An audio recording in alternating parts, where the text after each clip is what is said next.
I love the countdown. Yeah, I love the countdown. Hey, So dramatic. All right, so let me dig up my notes.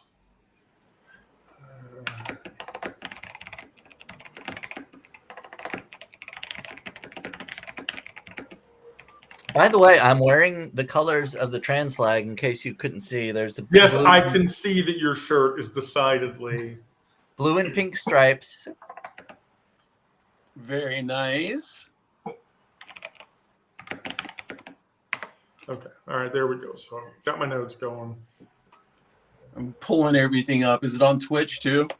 Yeah. We're on Twitch, we're on YouTube, and we're on we're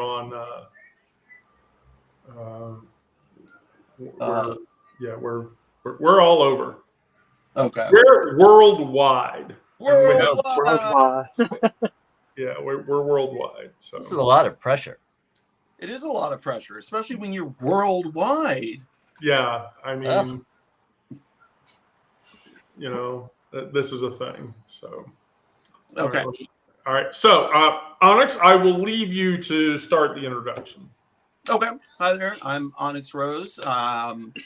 Today's topic on Trauma and Voices has to do with guilt and shame, and whether one or the other necessitates whether one necessitates the other, and how you deal with both guilt and shame, both within the household and without, like when you're in public. So with that, whoever wants to go first can go ahead and go. I'll go first. Okay. Because I have an excellent talking point against this. The symbolism here is very simple. The body as a betrayer versus the body as a home. And so, as a trans woman, I live with this persistent sense that my body somehow deceived everyone, including myself. When we talked in last night's live, I was reading the epilogue to my biographical, and the last 3 paragraphs of that text speak persistently to the betrayer versus the home mentality. That I basically walked through years and years of my life in a complete total lie. The solution to that problem is my body kept on living, breathed, pumped blood, carried me forward until I could actually attach Wendy to the thing that I actually am. Here's the thing, and Miranda may argue this, I'm not sure. Betrayal requires intent. My body is a vessel doing its work, and it was doing its work in the dark at the beginning.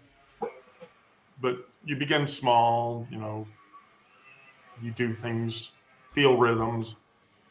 That's not the heartbeat of a person that was lying in a sense of betrayal.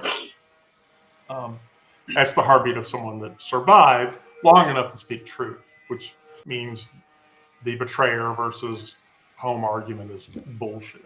But there you go. Miranda? Yeah. So on your point of betrayal there, that's something that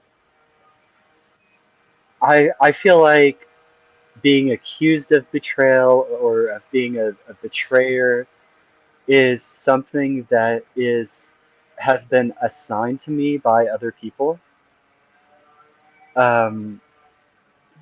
So like when I came out, that was me saying, I'm not lying anymore. This is who I am, who I'm becoming, and I'm finally at peace with knowing who I am. And then, you turn around and other people in my life, people in churches, whatever, um, they saw and see me being a trans woman as a betrayal of their idea of masculinity, of their concept of who I am and who I'm supposed to be. Um, and it's a difficult tension sometimes, I think, when I'm like, hey, this is the real deal. This is the truth. And because of their ideologies, they want to cast me as a betrayer.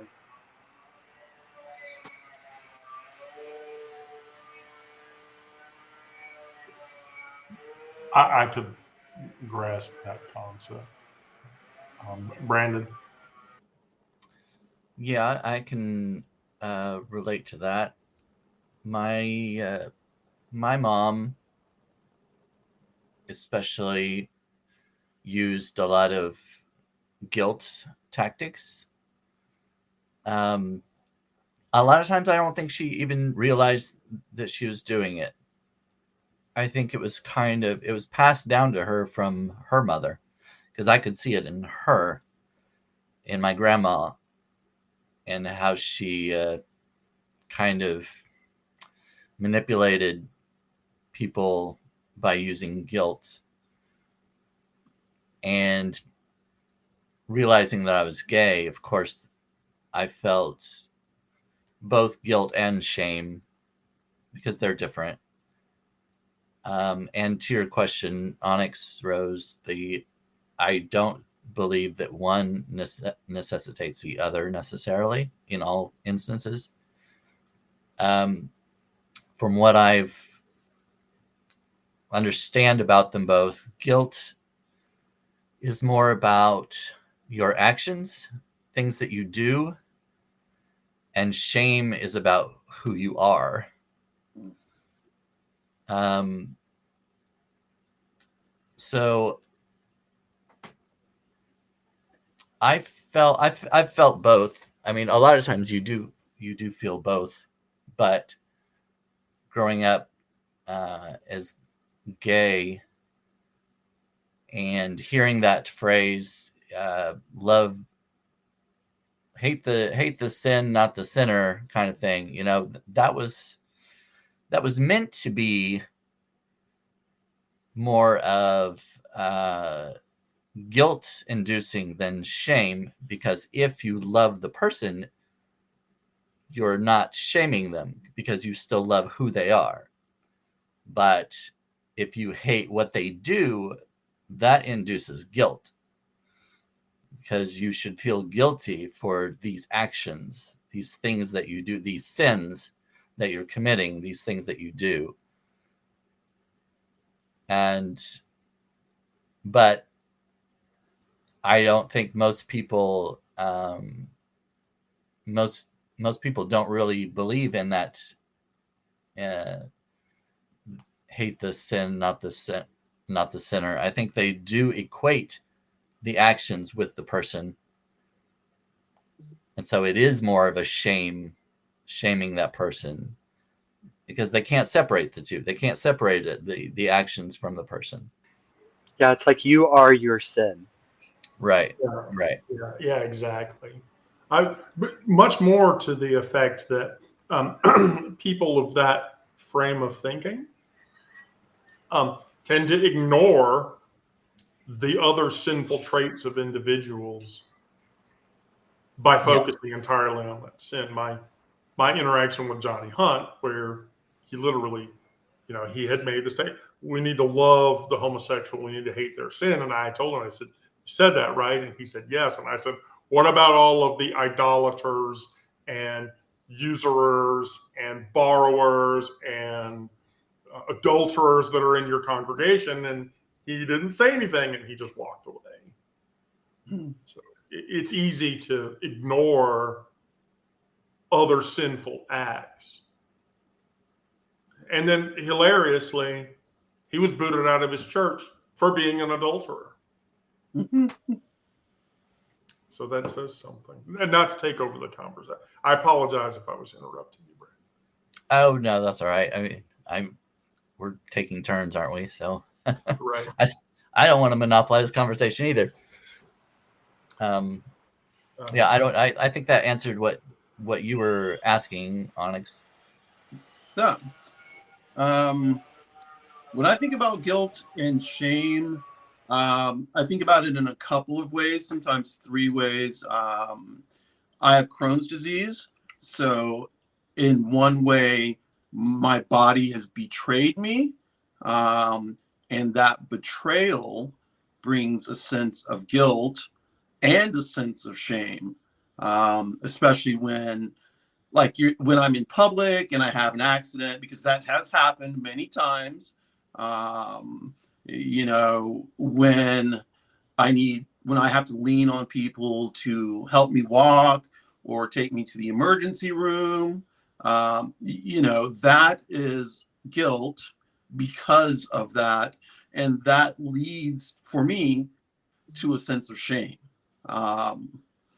In terms of being trans, in terms of being trans, it's kind of funny because, the love the sinner, hate, or love the sinner, hate the sin. My parents just told me that 3 or 4 days ago in regards to my upcoming surgery. There's a sense of when I came out, before I came out, there was a sense of guilt, which led to shame, in that I was hiding all the time. And I knew these things to be true about myself, but I couldn't crack that egg, so to speak, and once my egg cracked, that guilt didn't go away, because the guilt was, well, I have this knowledge that I've had and I haven't shared it with anybody. So there were people who were like, oh my God, I didn't know this. How come you didn't tell me? And then that's when the shame kicked in. Yeah. I think. Oh, sorry. I think that's a good point, that you can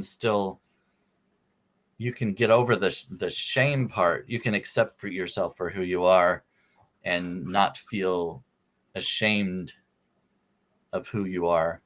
But there's still feelings of guilt. I still feel guilty for hurting my mom's feelings or something like that. I feel bad about that. So I feel a sense of guilt, but I'm not ashamed of myself. I know it's not something that I'm not intentionally hurting anyone else, but it still happens. People still feel bad or whatever. And of course, I naturally would feel a sense of guilt. So I think that involves inherited shame. Yeah, I think so. So let me just sort of throw this out. That shame that tastes your parental disappointment, your mom's silence, the congregation sermons that you listen to that demean you and denounce you and berate you. And that's the shame that you swallowed so young that you really probably thought that it belonged to you. The fact of the matter is, it doesn't. I mean, therapeutically, externalize it, literally. Write. Why the fuck do you think I write the queer space stories? That's me trying to externalize a whole slew of different traumas all at once, because I don't want to walk around with that shit anymore. And then force people or ask people to read it or let people read it. But Brandon, in your case, and I want to say this very clearly, you are not obligated to grow what others seeded without your consent. And don't do that. Yeah, I think, I mean, when you're talking about sermons and things like that, I don't feel guilty if I sit in a church and hear sermons and it mentions homosexuality being wrong and that kind of thing. I don't feel shame or guilt in that case because I'm not. I don't. I just. I don't, because I don't believe that I'm in the wrong. But I do still feel a sense of guilt if my family or something, if they were to say something or feel bad, there would still be a little guilt there, but it's not, to me, it's not shame. I'm not. Can I ask, Brandon? Was that? Can I ask you something? Yeah. You. Oh, it just slipped my mind. I'm sorry. You you said that while in church, they made you feel guilty, or around your family, they made you feel guilt, but you didn't feel a sense of shame. You don't feel a sense of shame that you felt guilty. I mean, that they made you feel guilty. Does that not then necessitate the sense of, a sense of, my God, I let myself down and feeling this guilt, and that's almost shameful? I don't believe it is. I Okay. I think I feel bad that they feel bad. Okay. But that doesn't mean that I feel like, me as a person, that I feel ashamed of who I am. Right. I know it's a very, I think it's a very fine line between the two, and I don't know if it makes sense to hear it that way from other people, but that's why I see it in my mind.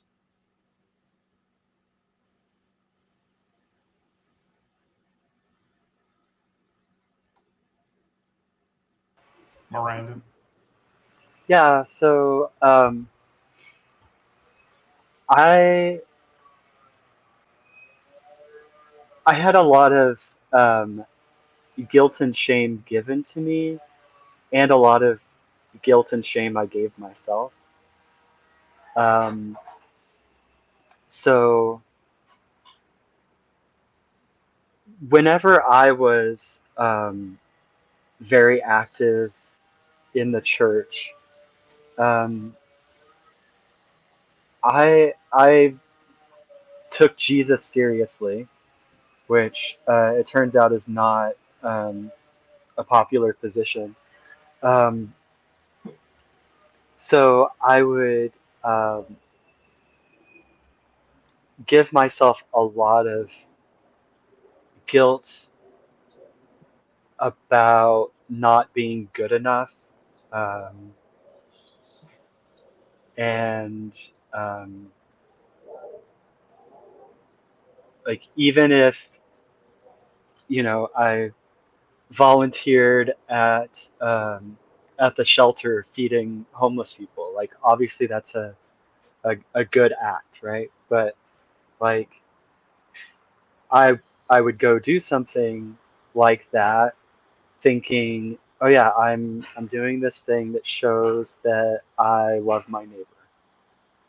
And then after it was over, I would start thinking about, like, all of the things that I wasn't good enough. So, some of that was related to me being a closeted trans woman, and other things. But um, so I would, like, um, shame spiral, basically, because I felt like no matter what good I do, it doesn't make up for how broken I am. Um, which thankfully I don't feel like that now.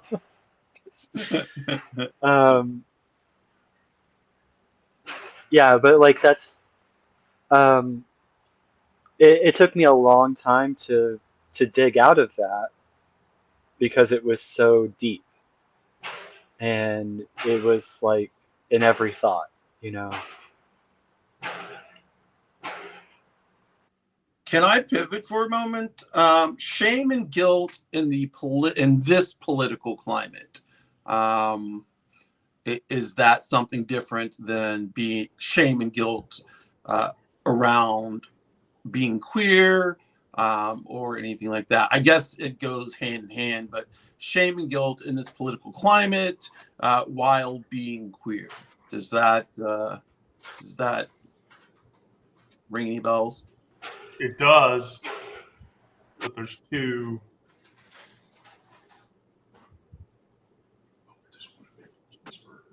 Okay. I'm sorry, I'm ordering lunch. Anyway, yeah, Fifth Gugs, Burgess and Friffs for lunch today. Fifth Gugs. Go to Fifth Gugs. Friffs? Did you say friffs? Yes, Burgess and Friffs. What are friffs? So, Fritz? Hilarious side note. There's a memester out on the internet called Spubby, and I use Spubby pronunciations and spellings for restaurants and advertisements or whatever. And so I'll send you some of his memes, Brandon, in the memes channel. It's fucking hysterical. But I call Five Guy Fifth Gugs, Burgess, and Fritters. So anyway, to the point, that brings up 2 points, the political climate that you're talking about. And so one, this is a two-pronged argument. And Brandon, I want you to immediately take this after I get done with it because you're going to. But the first thing is the guilt of taking up space. You feel like your existence demands too much of the people around you. Too much explanation, too much accommodation, too much transphobia, too much homophobia, whatever the fuck it is. Too much of other people's discomfort to manage causes the guilt of taking up space. And so what you have to realize, the medicine for that is that you're not a burden for requiring space. Every human requires space, physical, emotional, social, whatever the fuck it is. The guilt that you feel is a response to a world that told you you should shrink and disappear and go away. So just stand there and express. But then that leads to, especially from Miranda and I and Onyx's case, another question. And that question becomes, am I trans enough? There we go. Yep. Doubting your identity because you don't fit the narrative. You didn't follow, at 5. You don't hate every part of your body. You weren't obvious. And there's no way to arrive, correct way to arrive at yourself. I've had trans people walk up to me and go, you should not be wearing that dress. You're not trans enough. You're not even close to passing. What the fuck are you doing? Which literally happens because, and I know you're going to hate to hear me say this, there are some trans people that are very fucking toxic. And even they themselves encourage that question to happen. What business is it of yours to decide if I'm trans enough or not? Right. And it goes back to a conversation that I had with my friend Carolyn Cossey. She was a Bond girl. I lived in Kennesaw at the time. And when she talked about her transition back in the 60s, she was like, I had to sign NDAs. I had to move away from my family. I had to pass as a female for a year before I could even qualify for HRT and surgeries. And then when I got my surgeries and HRT, I had to sign other NDAs that said I would never reveal my original gender. I would never tell anybody I was trans, yada, yada, yada, yada, yada, yada, yada. And so older trans persons resent the fact that people like me are walking around it. Yes. So now, go for it, Miranda. I'm going to shut up now. Oh, yeah. Yeah, so, like, I came out when I was 39. I'm 42 now. Um,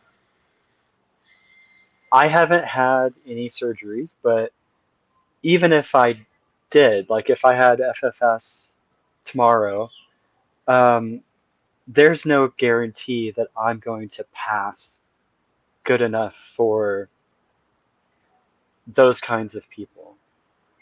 Um, and but there is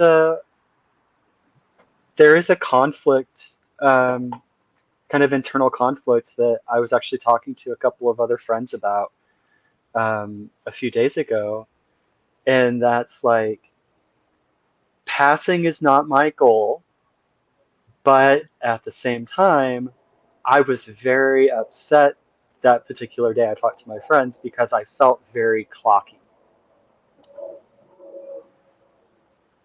And so, it's like I can't pretend like I wouldn't love to pass, but um, at the same time, that's not what transition is about. It's about me being happy with me and who I am, and yeah, it's just that it's difficult whenever there are so many voices from all directions telling you you're not doing it right, you're not, um, you know, you haven't voice trained enough, or you haven't, like, you don't wear your makeup in the right way, or whatever. And yeah, I don't know. It's Passing bullshit. passing in and of itself brings other problems. I know people who pass perfectly, but in their stealth, but the problem is they have to always watch their back.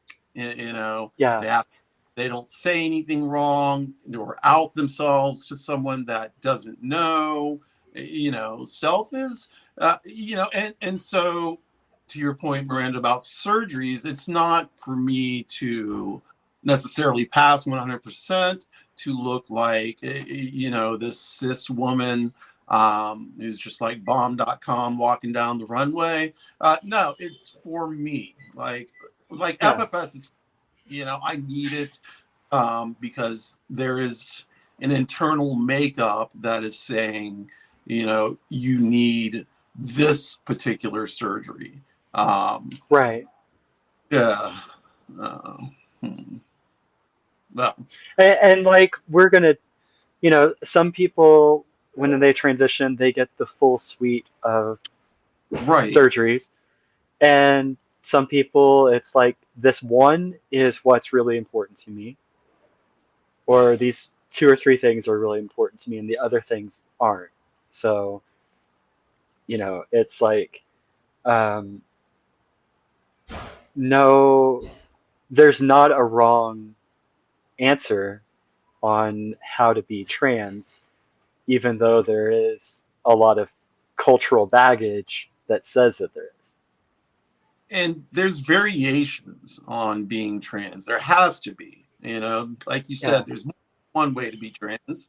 For people who come up to you who are trans people and then would be like, well, you're not trans enough. That's wild to me. I'd be like, how can you as a trans person or non-binary person come up and say something like this when you have gone through the same struggles that I'm going through now? That it doesn't make any sense.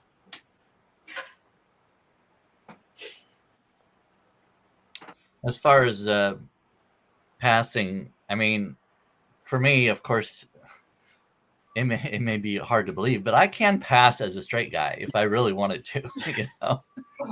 I could wear basketball shorts and a t-shirt and put a baseball cap on backwards or something like that, and not say much. Don't you know? Uh, Don't move my hands around or something.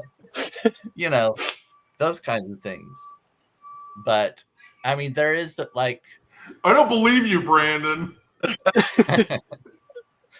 I can prove it one of these days. But there is a sense of guilt there if I were to do that. Like, should I hide myself? I mean, in some ways, it's self-preservation. We talked about this, I think, a week or two ago.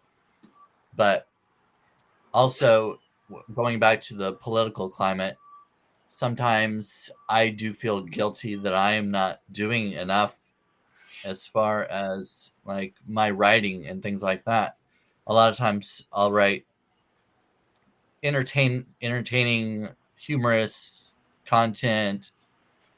Does that mean, I don't know. I in some ways I sometimes feel guilty that I'm not taking writing about serious issues and bringing them to light. Just because I'm gay, does that mean I have to write about those things? Do I have an obligation to do that? I mean, I still do write some serious articles. I mean, I think you saw my article about Trans Awareness Week, and I was very thankful for that, by the way. Yeah, it was a nice article. thank you. But yeah, I do those on occasion, but it's not all that I write about. So am I wrong for just writing a funny poem about World Toilet Day or something, Which was absolutely hilarious, by the way. Oh, I completely. Thanks. Completely. I did have another point. If you weren't going to go back into it, Onyx. No, go ahead. Go ahead. We have two specific points, and you can talk to either of them. The first of which is the weight of wasted time. Whew. And so, right, that wound is the wound of years lost, decades even. The ache of imagining you could have been known who you are sooner rather than later. You could have transitioned earlier. I could have lived openly earlier. I didn't. And really, the solution to that problem is you have to grieve that loss.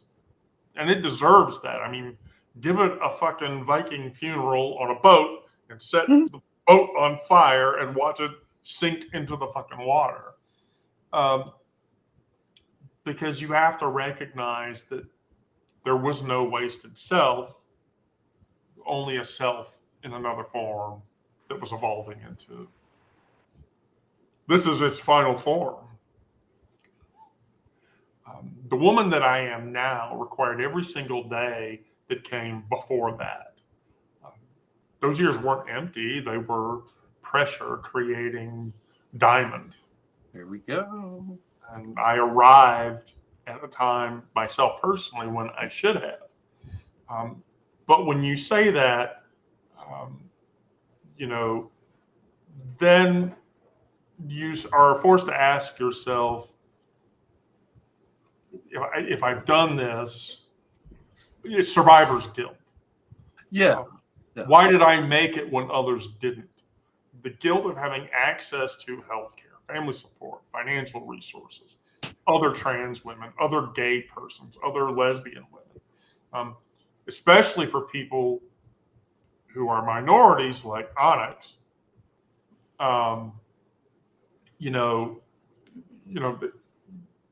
who are denied everything and essentially killed socially for existing. Yeah, the intersectionality between being a Black trans person and non-binary, is heavy. It's heavy. The idea of me mourning my past self, or the self I never got to have. I didn't get to have my teens as a trans person. I didn't get to have my 20s or my 30s. All that time I feel is lost. So I do mourn that, and I mourn it every day. It's hard for me to, as you say, give it a Viking burial. I can't, like, it's hard for me to do that.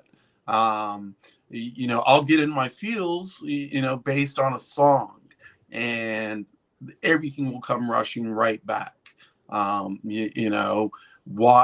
if, what if, So I will say this: your survival is not an indictment, and you can't take it that way. Right.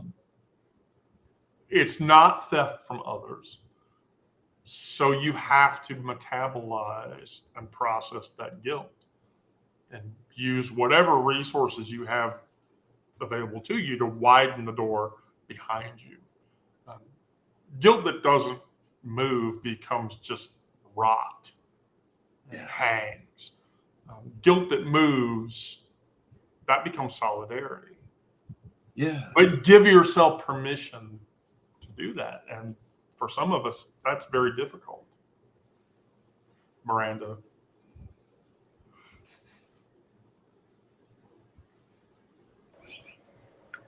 Yeah.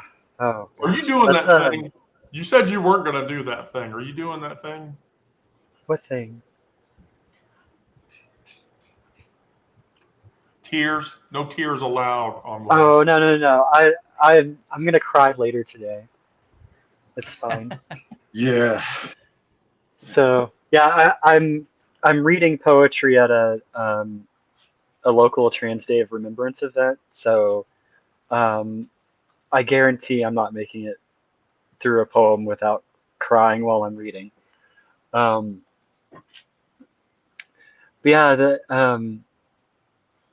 that kind of guilt about the self that could have been is it is tough to get past, and it's like um, I don't I don't think that it's something that I can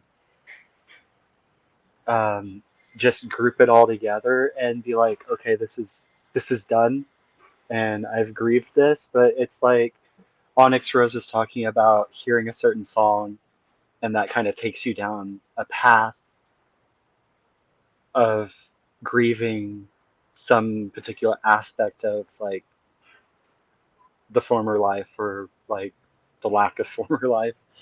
Um, and it's um, I think a lot of my processing is like that, um, where it's, it's, oh, I remember this one time when I was a teenager and I felt this one way, and I wanted to be, um, like shopping for prom dresses with my sister, maybe. And, um, but it was, no, you're a guy, you go rent the lame ass tuxedo at the place. There's no like fashion involved with that.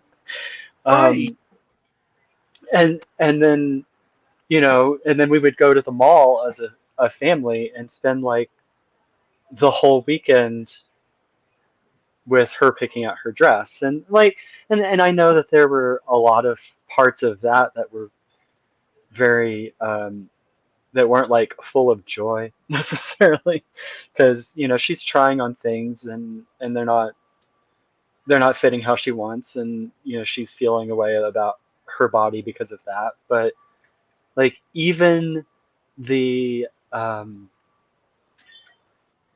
like the sad parts of girlhood, or like the difficult parts of girlhood, I longed for those so much.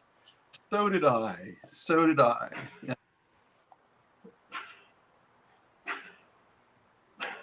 Now, when I was in when I was well, all the time I was growing up and throughout college, I was in the closet, and I explored my sexuality in college, hooked up with guys, just on the down low, just guys who weren't out. And yeah, when you're talking about, well, I don't know if it's regret, remorse, guilt, shame. I mean, they're all kind of very closely related. But Yeah, it's a web or a matrix or something. Yeah, very very finite differences between some of those. But that sounds very Epstein-like. I'm just gonna say. What does? It's a web of interconnected. Oh my god. Oh gosh. But yeah, and I definitely all the time I think about what my college experience could have been if I would have come out and been part of a community there, and had more fun for one thing, and felt comfortable around other people in the queer community. But also I mean, at that time, it wasn't all that long ago, but even then it wasn't as accepted as it is now. And so there would have been that difficulty. And of course, and I was living at home while I was going to college, because it was the college was close enough, and I wasn't going to spend money on a dorm or apartment or everything, trying to save money wherever I could. But so coming out while still living at home would have been an issue. I might have had to go to a dorm or apartment or something. Yeah. Right. But yeah, that's definitely at least regret, if not guilt. I straight up asked my parents, probably, I had I'm bipolar. I have bipolar disorder. And my last manic episode, I straight up asked my parents if they would have kicked me out if I had come out, 15, 20 years ago. And they straight up told me, yeah. My parents, old school, Black, religious parents. And there's no way I would have survived in terms of living at home or having a family, blood family. That would have been gone instant.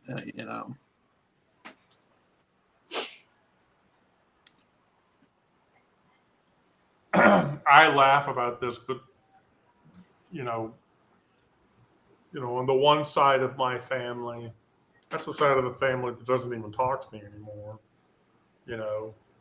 There's limited discussion there, but honestly, the queer issue would never have played out except for the matriarch Zoe, who would have resisted everything. And so, if you've read the bio, you know this. But on the other side of my family, when I told my sister, Gia, I'm queer, she's like, don't worry.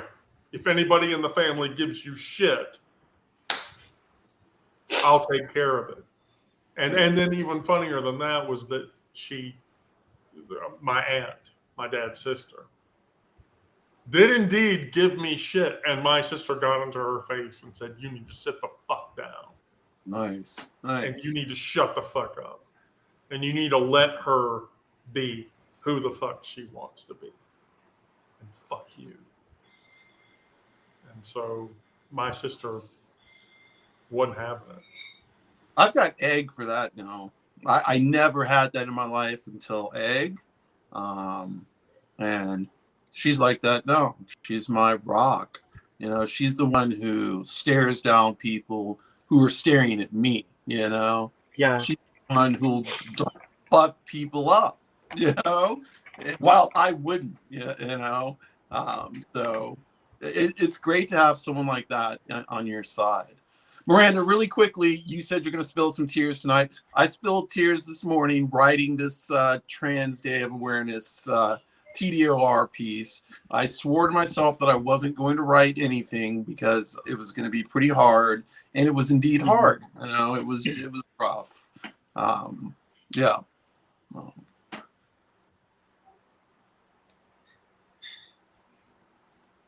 I've never asked my parents if they would have kicked me out at that time if I had come out, but I mean, I'm pretty sure of the answer.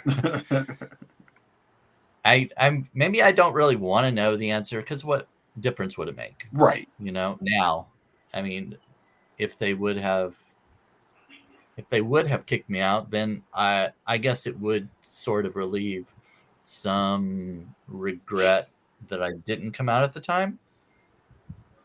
And if they would have, I guess it would confirm my assumptions.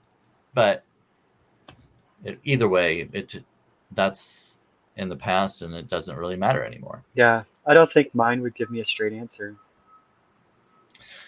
Yeah, that like they're accepting now. So like they, especially my dad, might see that as me like trying to relitigate the past and be bitter about it. So did you literally just say that your heteronormative parents would not give you a straight answer? I just want to. I heard that. I was like, oh. I just want to. I knew exactly which word I was choosing there. I think at the body, you have to ask yourself why guilt and shame behave the way they do. And so guilt says, I did something wrong. Shame says, I am something wrong. But a core tenet is that none of those are true. Yeah. Miranda, you are a woman doing the hardest, bravest work out there. So are you, Onyx. So am I. Brandon is doing the hardest. I'm not at all. No, fuck you. That's bullshit. That's bullshit. Yeah, that's bullshit. But that becoming yourself in a world that profits from your disappearance, not just wishes for your disappearance, but profits for your disappearance. That is the thing that makes it the hardest work. And here's the thing. Guilt and shame, they visit. You can't fucking let them move in. You just can't. Well, that goes to the point of living is resistance. Living is a big old fuck you to everybody. Living your truth. I agree with that 100%.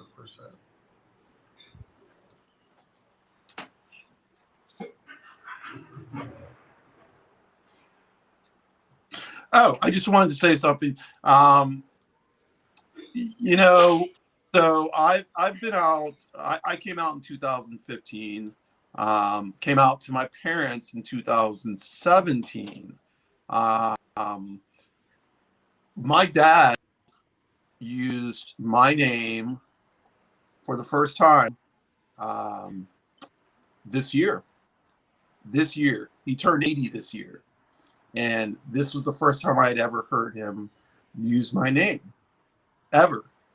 I saved, he said it, and then he sent a text. I saved the text, I saved the text. And for all my disappointment. Frame it. Yeah, I should. For all my disappointment and shame that goes into feeling disappointed, that one little thing almost redeemed it. Almost made me feel better about myself.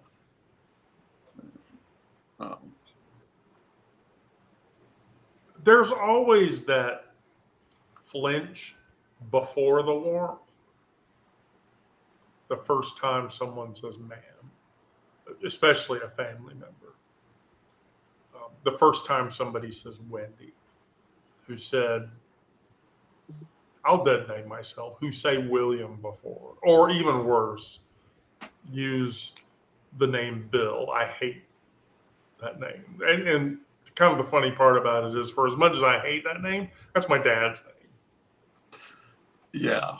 So I recycle that trauma, one way or the other. I share a middle name. I shared a middle name with my dad. It was passed down through the generations, this middle name. When I changed my name, I think that's when my dad seriously stopped talking to me.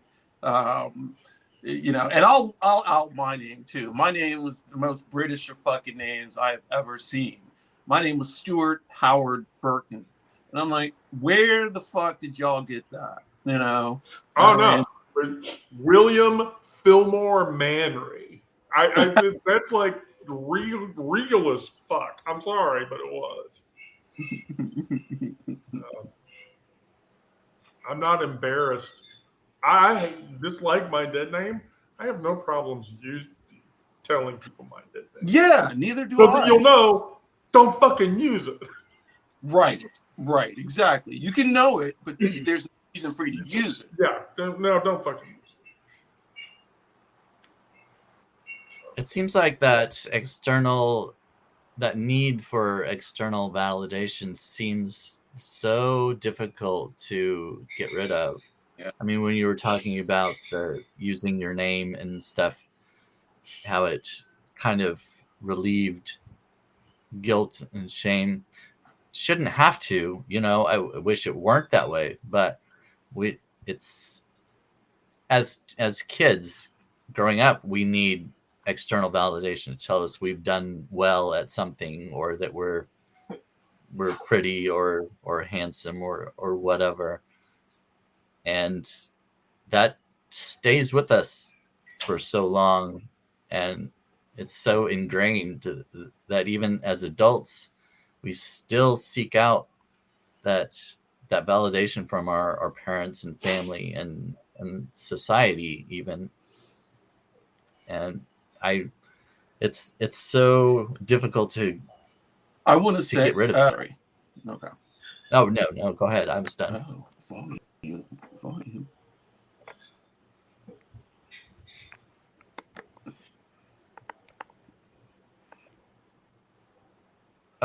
Oh no. We lost her. We got her back. Oh, There now we switched places. So I was in reply to that. Humans are fundamentally social animals. Miranda, would you agree with that point? Oh yeah, definitely.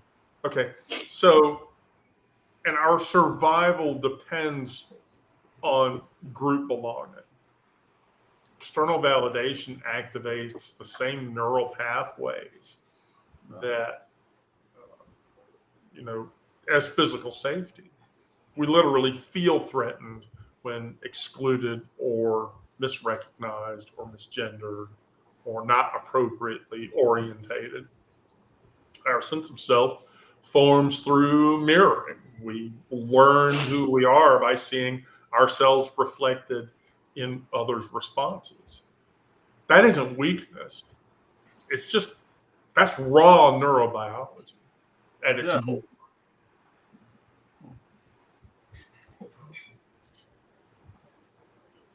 At its core.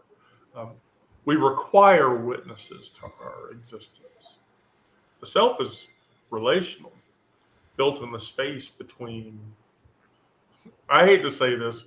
I forget which philosopher said the self is relational, built in the space between I and thou. It's probably biblical the way my works, but you know what? I'll co-opt biblical shit to make my existence tolerable. There's some good lines there, even if there's a lot of other stuff too. There's a lot of wisdom that's actually beneficial. But if you leave out all the bullshit, then yeah. Oh. Yeah, I was just gonna say. Then there's a lot of other stuff, but Yeah.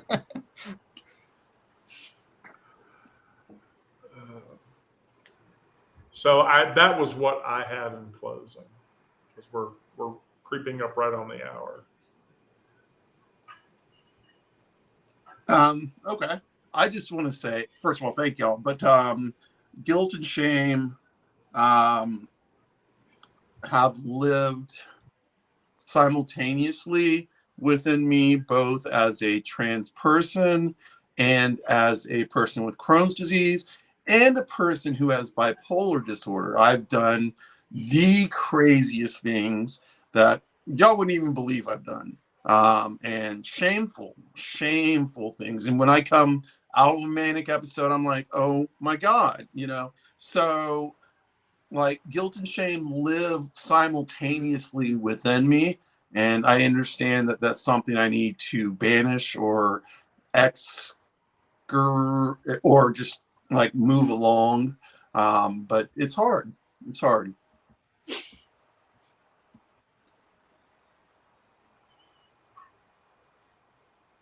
Miranda, Oh, you have to I don't know if close. I have to close. Okay, so our closing hymn today will be Oh, just as long as it's not one of those well, miserable so like songs. kind of riffing off of what Wendy said about how some level of external validation is required. Sometimes we have to recognize who we want that from. So if your parents aren't ready or willing to be that validating voice, then you might need to go elsewhere to find it. And it's worth going to find it. Yeah. that's a very good point. Finding the community that you belong to and who aligns with your values, not the values set upon you. Oh, I love that fan. Thank you. Oh, I've got one around here somewhere.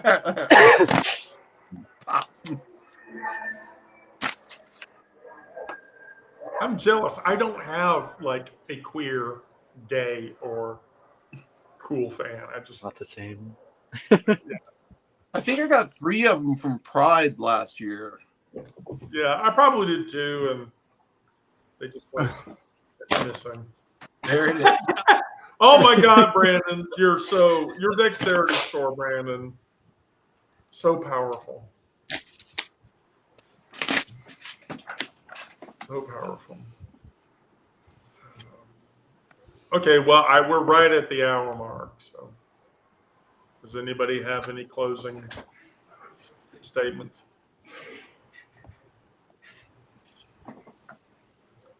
No, Miranda. No. Brandon, Onyx, I love you all. Oh, there she goes. we love her even in her absence. Yeah. Yeah. I'm back. Whenever I get a phone call, it seems to knock out the volume. Oh yeah. So. Right. I love you all. I just want to be clear. Let's just do some maintenance work. Thursday at this time does indeed work for you, Miranda? Yeah, it does. Okay, perfect. Then we're going to keep doing that because I've got space on my calendar from 1 to 3 o'clock that is now completely and perpetually open work-wise. So even if I'm in the office, I have a cool space to go to that I can Anyway, so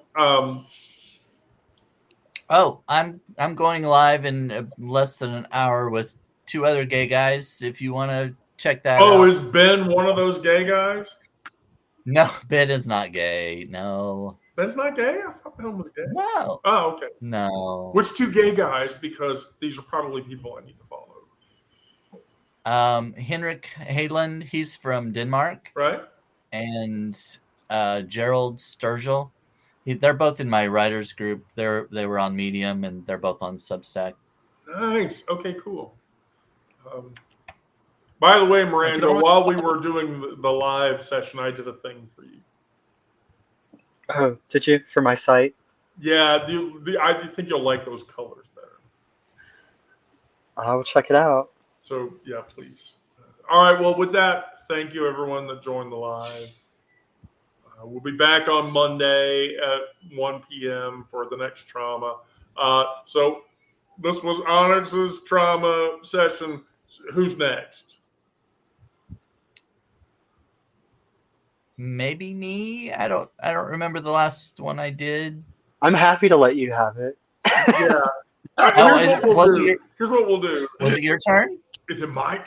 Oh, it might be. No, I mean, was it Miranda's? I don't remember. It's Miranda's turn. Oh, okay. I mean, whatever.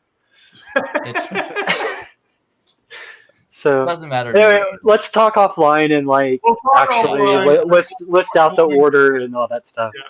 We'll flip a coin, a handful. We'll rock, paper, scissors. Boom, 1, boom, 2, boom. 3, go. It's always scissors. Just remember that. It's always scissors. For me, it's always rock hard. Rock hard.